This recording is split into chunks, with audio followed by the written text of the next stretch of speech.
Social protection is a hot topic here in Talks About TB at the Barcelona Lung Conference.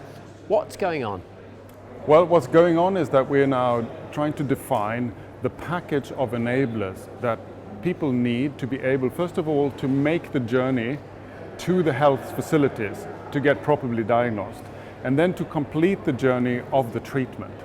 Now we know that TB is a disease of the poor, so poor people in general have problems of accessing health services. Making those services accessible in terms of free of charge treatments and diagnosis and decentralization is key. But you may also need to have other mechanisms to help the people that are paying also for things like transportation, and just the simple thing, well, to find the time when you have a busy work day to go to the health facility. You need to look also at these other facilitating factors. So you need to think outside the box. You need to think actually outside the box of the health system, because here we're talking about social protection that is usually the responsibility of someone else than the Minister of Health. It's something that comes through the social protection, social development ministries and agencies that are doing these kind of interventions. And after a diagnosis has been made, and you need to help a patient to complete the treatment, the hurdles are often that even if you have a free treatment, that people need to travel back and forth for the regular checkups. They may be too ill to go back to work in a couple of weeks' time. And for all that, you need also to think about compensating for income loss. You need to think about maybe compensating for the additional food that is required, both during going to health facilities, but also as a part of the rehabilitation of the disease.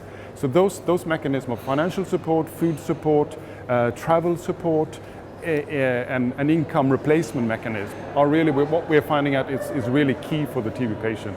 Have you got any success stories yet, examples that you could give me about where those sorts of hurdles have been overcome by simple means? Yeah, in the conference I've heard about a couple of examples of when you provide things like food support and cash transfer, you can get better adherence to treatment because you're helping patients to overcome some of those hurdles that are there for completing treatment. So we have also special interventions like conditional cash transfer. I'm just going after this to a symposium to listen to the latest news on this. This is an area that is being developed now, and people are planning and implementing studies to look at exactly what type of enabling social interventions and financial support interventions are critical to help people to complete treatment.